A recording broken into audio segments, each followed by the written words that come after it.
Hi, Josh Alvarez here. Before we start the show, I want to let you know that if you sign up for a Texas Monthly audio subscription now, you'll get new episodes 1 week early, plus exclusive bonus episodes with more from the story, and unlimited access to TexasMonthly.com. Visit TexasMonthly.com/audio to learn more.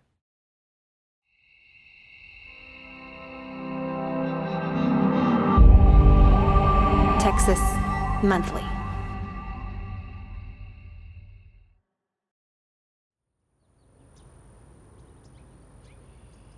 It's a spring day in 1979 in Arlington National Cemetery on a grassy hill with long lines of white marble headstones. A couple dozen Marines in their dress blues are in perfect rows, standing as stiff as the grave markers, their polished rifles resting against their shoulders. 6 more Marines stand over a grave, gripping the edges of an outstretched American flag over the spot where a new headstone would soon be planted, for a Marine captain named Ron Forrester from the West Texas town of Odessa. Seated next to the graves are about a dozen people, mostly Ron's immediate family, including his 8-year-old daughter. She's in a powder blue dress with knee-high white stockings and white buckled slippers. She actually hates the dress, but she knew that morning there was no use arguing with her mother about it. They all just wanted to get through the day. For any family of a lost service member, a military memorial summons a complicated mix of grief and of pride, to know that the country recognized the sacrifice their loved one made. But sitting beside the grave, her legs dangling off her chair, barely reaching the ground, Kareny knows that something isn't right. Because beneath that outstretched flag, there should be a casket. And there was no casket. These Marines just held the flag above where they would have. There's nothing underneath that. I'm 8. What the hell's going on? For Kareny, that empty space, her father's absence, had always haunted her. Ever since she could form words, she'd been asking a version of the same question. Where was her father? And the replies were always the same. We don't know. Your daddy was flying a plane in Vietnam, but something happened and he didn't come back. They're looking for him. Maybe he'll turn up. Say a prayer for him. Ron Forrester had disappeared under mysterious circumstances during a night mission in 1972. 6 years later, his family believed he was still alive. And now, suddenly, the government is orchestrating a memorial. Kareny's uncles are there beside her. There were not many people there, and it didn't seem all that personal. Plus the fact we really didn't want to be there. But the 21 gun salute was like you'd been stabbed in the stomach about 21 times. But we still had hope at that point. At the end of the ceremony, the Marines fold the flag into a tight triangle, and the chaplain takes it and presents it to Kareny. On behalf of a grateful nation, he says, please accept this flag as a symbol of our appreciation of your loved one's honorable and faithful service. But Kareny is unmoved. Some stranger is talking about my dad. It was so sterile. Say some prayers, here we go, let's get it done. The way they see it, Kareny and her family are being asked to believe their son, their brother, their father, is dead. They're being asked to bury, right there in Arlington, their hope that he's still alive and trying to get home. It didn't work. No one could tell me my dad was dead. Just that the government had said my dad was dead. Well, what does that mean? Kareny refused to quit asking where her father was. It's a question she would dedicate her life to answering. More than 2,500 Americans went missing in Vietnam. The question of what happened to them captivated the country for decades. It became a national obsession. It showed up in pop culture. Sylvester Stallone is back as Rambo. His mission, to locate American POWs in Vietnam. And politics. But we are going to get this job done, and we are going to count for every single person who is missing. And I'm going to keep on it. I don't care how long it takes. And thank you very, very much. Even presidents who promised to help faced the anger of families who believed the government was hiding something. Most important of all, would you please be quiet and let me finish? We talk about prisoners Would you of war, please shut up and sit down? We have war zones in Until, eventually, it became yesterday's news. Today, there are still more than 1,500 families who are looking for answers, hoping, just like that little girl at her father's funeral, to know for certain what happened to their loved ones, to put the question to rest. That is Kearney's story. And to tell it, I've embarked on a year-long journey to places I'd never thought I'd find myself. Visiting a restricted lab on a military base in Hawaii, reading documents in the basement of a former CIA spy in Washington, reliving terrifying night missions with a fighter pilot in Utah, and finally, Vietnam, a country still haunted by a war that ended 50 years ago, and which still holds many secrets. From Texas Monthly, I'm Josh Alvarez, and this is the final flight of Captain Forrester. Episode 1, The Mystery of Tiny 05.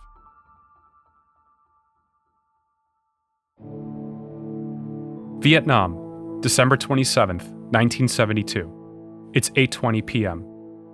25-year-old Captain Ron Forrester is in the cockpit of an attack jet. He's handsome, with brown eyes and hair and slightly arched eyebrows. In only 4 months, he's flown 46 missions, and he's already planning for his 100th. He knows the danger that lies ahead tonight, but he's faced it many times before. He's seated to the right and slightly below the pilot, Captain Jim Chipman, a 29-year-old from Utah. Their call sign, Tiny 05. They've been airborne for about 40 minutes and are entering North Vietnamese airspace. More than 8,000 miles away, in Texas, Ron Forrester's family, his parents and brothers, and his 2-year-old daughter, Kearney, had just celebrated Christmas and awaited Ron's next letter home. Dear Mom and Dad, I flew my 42nd mission last night. This is Donald Forrester, Ron's twin brother. I had enough points for my 3rd air medal after number 40. I'm hoping the peace talks are fruitful this time. I'd like to think that I've been shot at for the last time. Ron is a member of the Marine All-Weather Attack Squadron 533, stationed at an airbase in Namphon, Thailand, 200-some miles west of the demilitarized zone that separates North Vietnam from South Vietnam.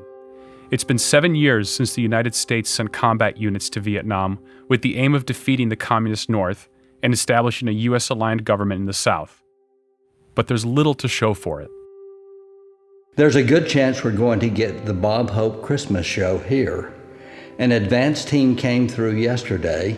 They said that since this is the most humble American base in the world, he would probably come here. I've got duty, so I better close and see what's going on. Kiss Kearney for me. Love, Ron. Ron has one of the most dangerous jobs in a war that has already killed more than 50,000 Americans, 250,000 South Vietnamese, and 1 million North Vietnamese.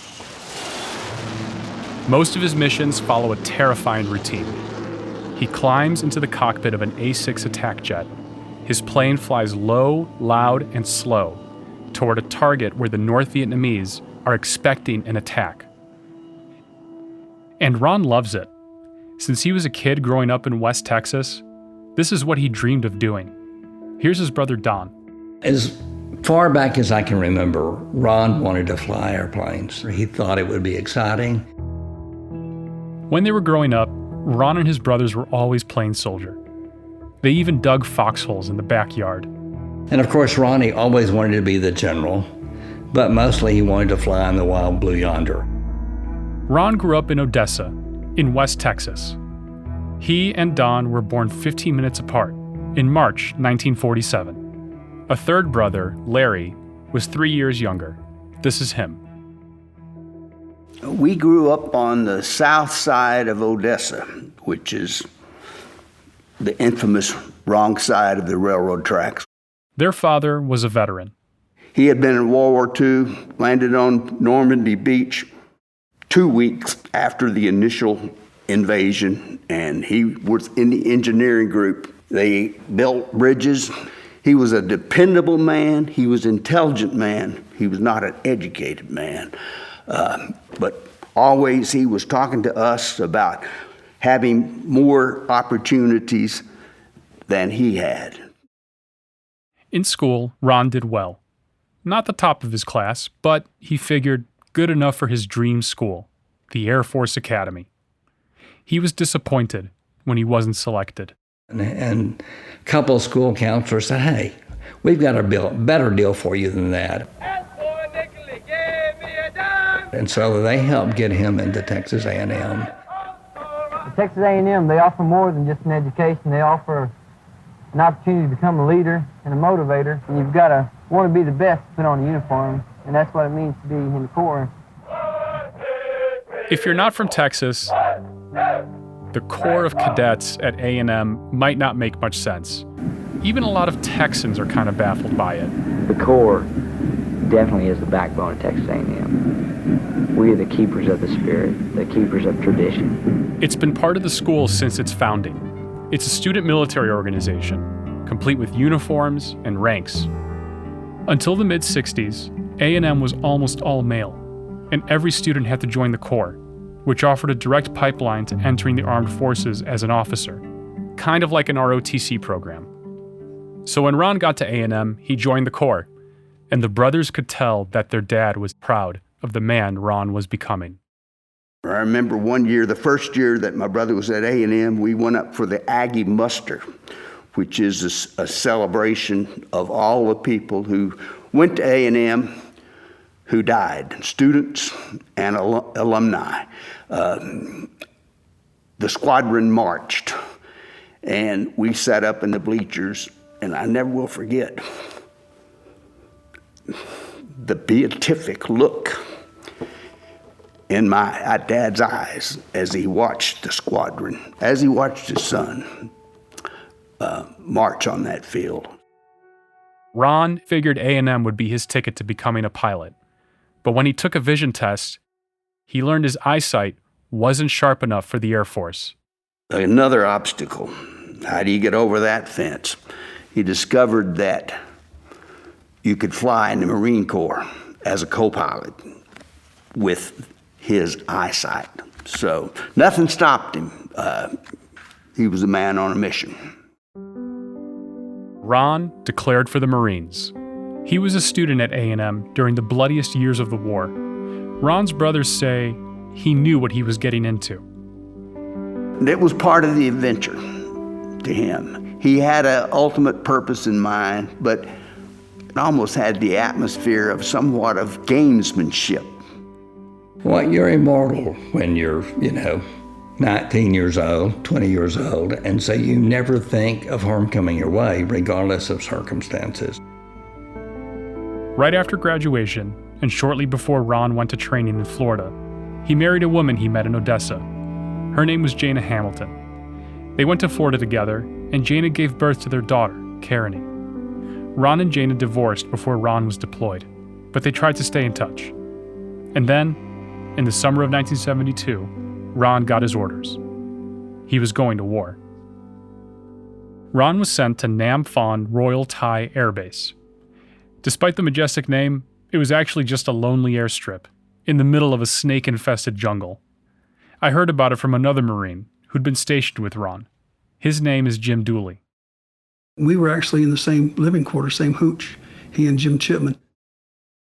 Before the Marines arrived, a Navy construction battalion, known as Seabees, came to prepare the base, and they started telling a joke that made it back to the Marines. One of the guys said, boy, these Marines were never promised a rose garden, but they're going to get one. It was a reference to a popular song at the time by the country singer Lynn Anderson. I beg your pardon. I never promised you a rose garden. And so the Marines picked up on that and put a billboard up and said, we never promised you a rose garden. So that's what we called it when we got there. It was a rough place to live. And the living quarters we had were the plywood floor, mesh netting sides, and canvas top hooches 6 to a hooch. And when we got there in June, it was 112 to 115 degree temperatures common. It's just scorching heat all the time. So we slept on canvas cots. And then when the rains came, boy, it was just like a river running through the base. But the Marines made the most of it. Jim and I spoke at his home north of Salt Lake City, and on the kitchen table between us, he'd set out a cruise book, basically a yearbook, from his time at the base. There are pictures of a steak cookout and a group of guys playing volleyball. The captions are full of inside jokes. Ron talked about the base in his letters home. Here's Larry. Well, he would tell us about the Rose Garden, the base, and how austere it was. And I think he talked about it because he was kind of proud of it in a strange sort of way. And then at Christmas. From Shemya Island in the Aleutians, and from Camp Casey, and Osan in Korea, and Nam Phong in Thailand. It's the Bob Hope Christmas Special. They even got that visit from Bob Hope that Ron had written home about. No, I love this space. It has all the comforts of a vacant lot. And it's nice to be working in snake country. It's the first time I've been hissed before I did my act. But these light moments were just that, moments. Life on the base was more work than play, and that work was deadly serious. The Marines were flying combat operations, like providing air support to men on the ground, hunting enemy aircraft, and searching for and destroying enemy convoys. 3 combat aircraft squadrons, each with around 15 jets, were stationed at the base. 2 of the squadrons were made up of sleek F-4 Phantoms that specialized in air-to-air combat. Ron Forrester, Jim Chipman, and Jim Dooley were in the 3rd squadron, known as the Hawks, and flew something different, the A-6 Intruder. The Intruder was specifically built to fly in bad weather and at night, which is what many of their missions called for. Jim Dooley flew 91 missions in the A-6. He loved the plane. In 1972, it was one of the most technologically advanced warplanes in the world, and it had the most sophisticated radar system of its time, the Digital Integrated Attack Navigation Equipment, or DIAN. The pilot and the navigator would sit side by side, with the navigator on the right. When they'd reached their target, even the weapons were partly automated. Air data computer would tell us what the wind speed was, what our ground speed was, and I had a sophisticated radar system that would show me the screen of the target area. It was really cool. The A-6 could carry a heavy payload, 18,000 pounds, a lot for a little 2-seater, which meant it could make multiple attack runs. It had a long range, and it could fly in almost any weather, and that was important in Vietnam, where tropical storms were common. But the plane had its weaknesses. The A-6 was designed to bomb ground targets, which in Vietnam were often too small and mobile to be struck precisely from a high altitude above cloud cover. So the plane sometimes had to fly low, very low. And getting a clear picture on the radar required flying slower than other attack jets. The plane was also noisy. Anyone on the ground would hear it coming from a considerable distance, sometimes minutes before it actually flew over. Plenty of time for North Vietnamese anti-aircraft gunners to get in position. That made it vulnerable to unsophisticated anti-aircraft guns and large caliber machine gun fire, the kinds of guns used decades earlier in the Second World War and the Korean War. More than 50 American A-6s were shot down by these kinds of guns. And can reach up 4 miles. As bombing campaigns ramped up in 1972, the Hawks were put in harm's way more frequently. Our first loss was July the 7th. Jim saw it happen from the air. We saw a flash below us, and we thought that was the gun, but it was the airplane. The second plane in his formation. Well, that was a horrible experience. You know, I lost some friends, lost a crew, and have to go back to our squadron. It was just really an emotionally draining thing. Ron arrived in Thailand the following month, August 1972, and very soon he was getting shot at too. Most of Ron's missions were during the day, when A6s would fly as pairs. One would dive down to attack while the other circled above, watching for enemy aircraft and preparing to attack next. But Ron also flew night missions, and those were flown solo. With all the mountains around, flying side by side in the dark would have been too dangerous. The cockpit at night was eerie, flying by the dim orange glow of the radar screen. We were on our own, and we had to keep the cockpit lighting down because we didn't want to be identified once we got into enemy territory. According to Jim's cruise book, on rainy or moonless nights, more than 95% of the mission was flown inside the cockpit, meaning strictly on instruments, because outside, it was just an inky blackness. The only light came from below, mostly from anti-aircraft fire.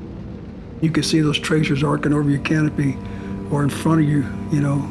It was kind of, a little scary. The Hawks suffered their second loss on October 12th. An A6 went on a night mission and never returned. Ron didn't say much about these dangers in his letters home, but his family saw enough on the evening news to make them worry. Here's Larry.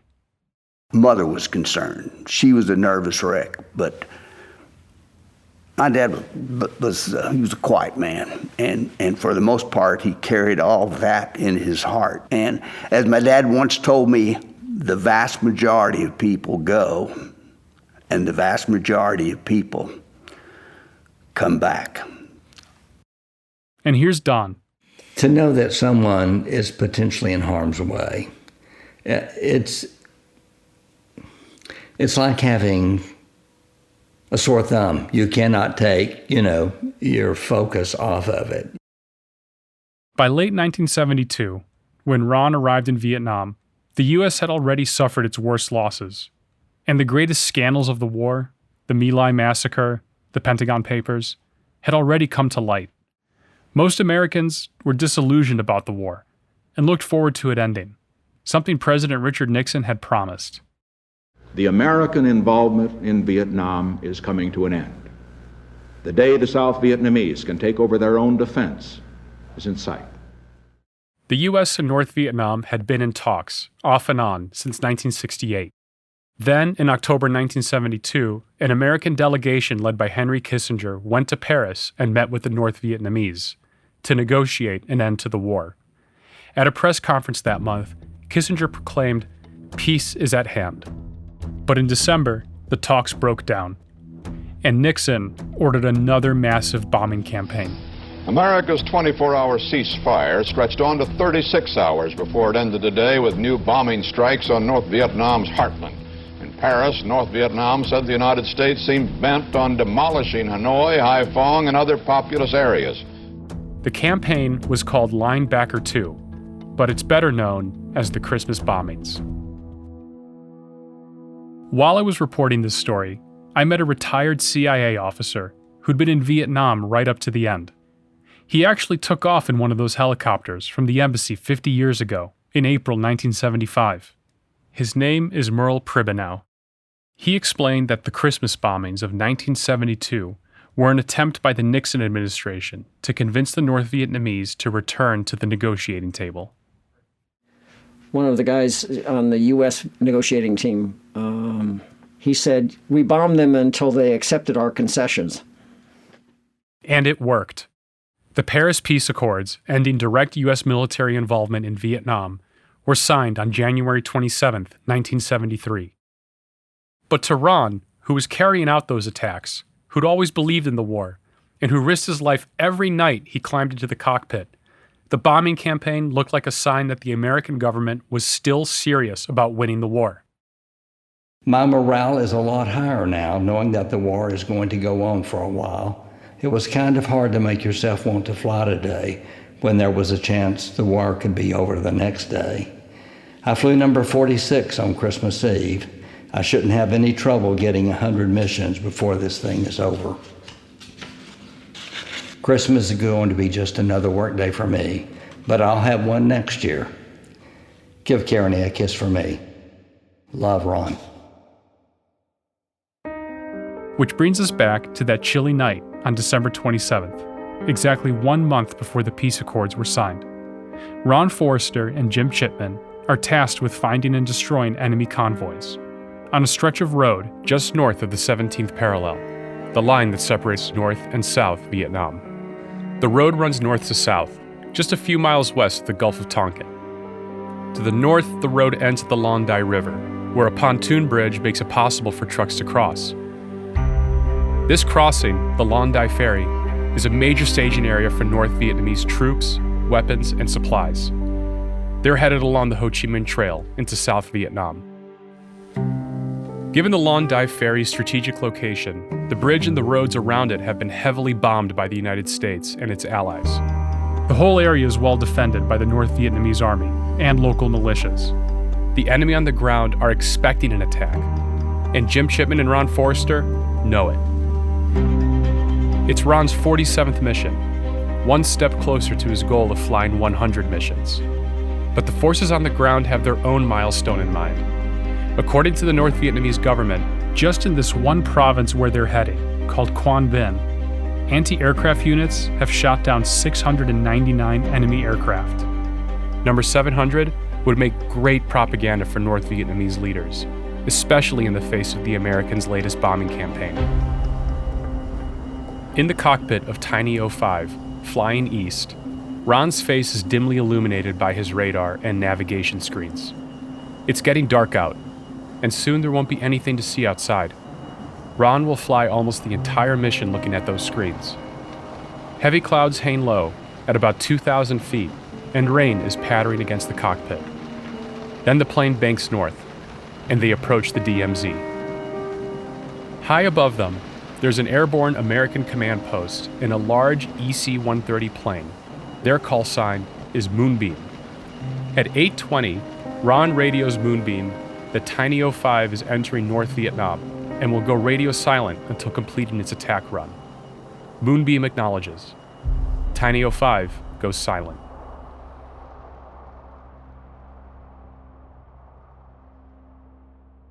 The Marines at the Rose Garden expected Ron and Jim to return at 9:50 p.m. But as the minutes ticked by, they became concerned. At 10:10, the squadron duty officers started making calls. Moonbeam still hadn't heard from Tiny 05. At 10:20, the Marines initiated their search protocol. But there wasn't much that they could do. Neither Jim nor Ron had told the duty officer their precise flight plan, probably because they didn't have a strong idea of what it would be. It was a search and destroy night mission. They didn't know what they were going to find. It was the middle of the night. No one had heard from the plane since it entered enemy territory. Sending a search and rescue team would be too dangerous, and they wouldn't know where to start looking anyway. All they could do was wait, and hope to receive some kind of signal from Tiny 05, or its crew. When Jim Dooley went to sleep early in the evening of December 27th, he had no idea anything had happened to his hooch mates.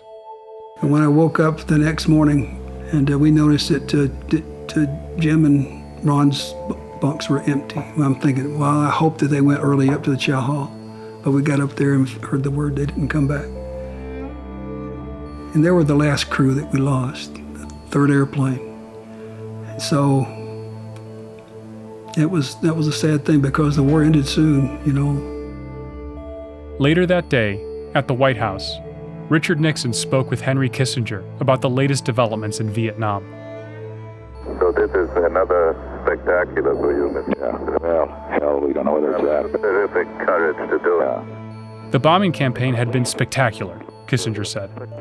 There were already critics saying it hadn't been worth the cost, but North Vietnam was ready to negotiate again. Mr. President, within 10 days, you got these guys to this table, which no other method could have done. And I think this way it makes the weekend papers, and the excitement is going to die. Well, it'll make the news magazines too.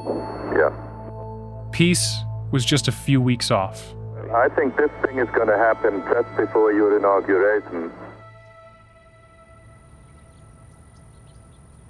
Back in Texas, Don happened to stop by his parents' home a few days after Christmas. And when I rang the doorbell, a close family friend opened the door, and I could tell from the expression on her face that something horrible was wrong. And it was then that we learned that 2 Marines had been by earlier that afternoon. The officers had explained Ron had left on a night mission, but he hadn't returned. He was missing. Dad, having been in the military, knew this could not play out well. Mom was more optimistic, but she was also very anxious.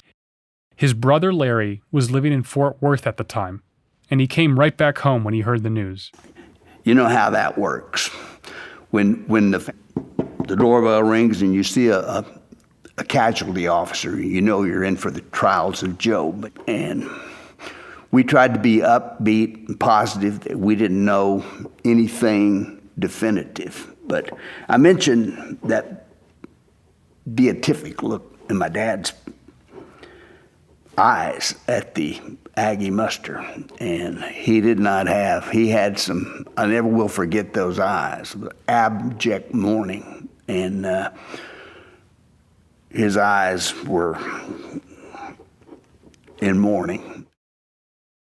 The Marines who delivered the news also gave Ron's family some advice. They didn't say your son's dead. They said your son's missing. So what's that? The Marine Corps said, our job is to find this Marine, and we're going to do that.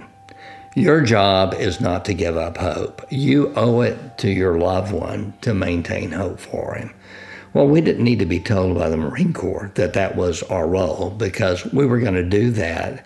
But for years, any contact they made with our family, there was the reminder that our job was to maintain hope.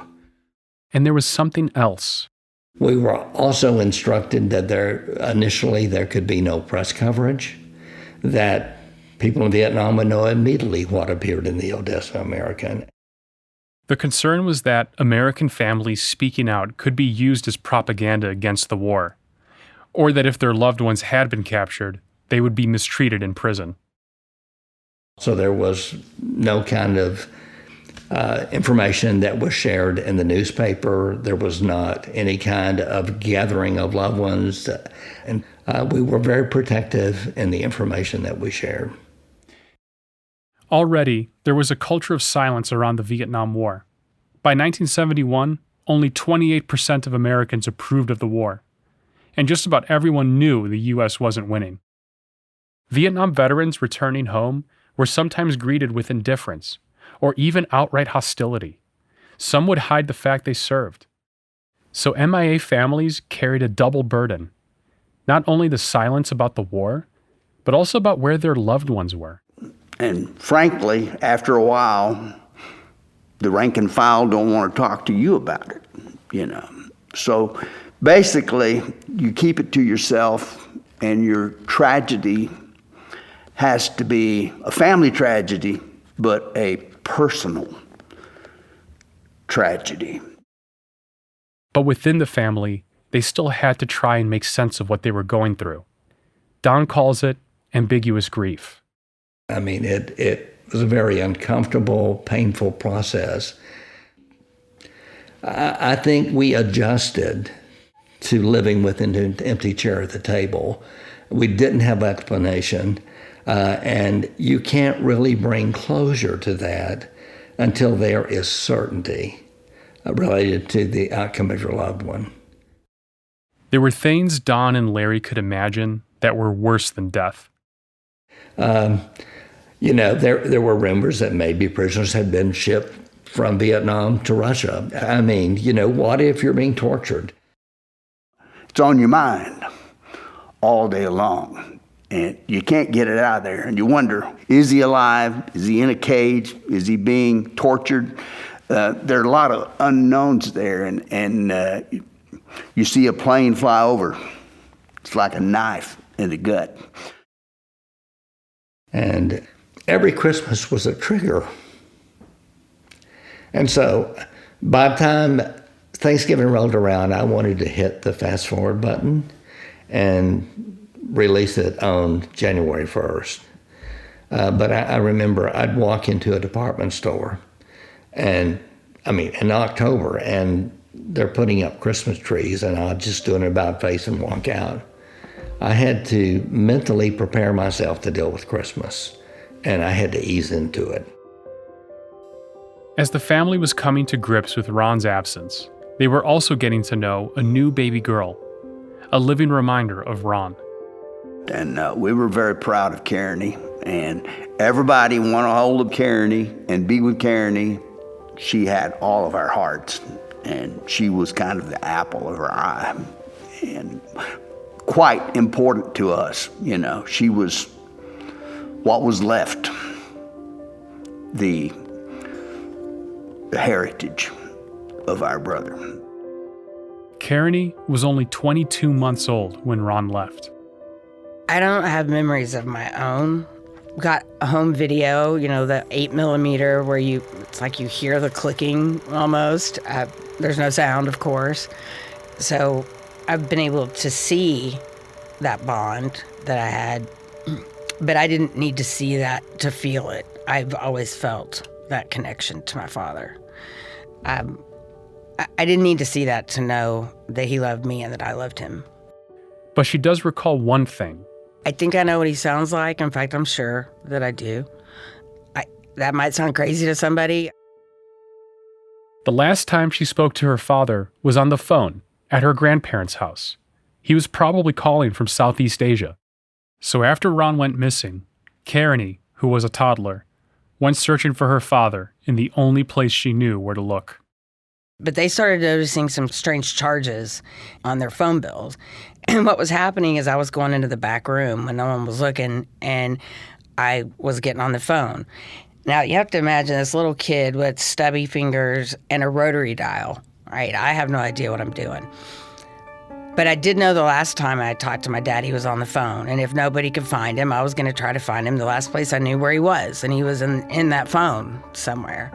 So, I grew up, I had my neighborhood friends that I could ride bikes with, and I guess in that way it was somewhat of a normal kid's life. It's just that I didn't know where my dad was and when he was coming home. For a long time, it wasn't an if.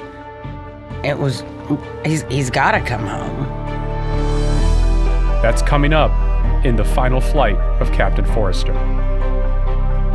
The Final Flight of Captain Forrester is a Texas Monthly production. Our executive producer is Megan Cray. The show is reported and written by me, Josh Alvarez, and written and produced by Patrick Michaels. It was produced and engineered by Brian Standifer, who also wrote the music, with additional production by Ella Kopakin and Aisling Ayers. Story editing by J.K. Nickel, Ross McCammon, and Mark Warren. Paul Knight is our fact checker. Artwork is by Emily Kimbrough and Victoria Milner. We had production help on this episode from Jonathan Nellermo. Archival tape in this episode is from Millennium Films, Columbia Records, Hope Enterprises, C-SPAN, Texas A&M University, CBS News, and the Richard Nixon Presidential Library and Museum. See y'all next week.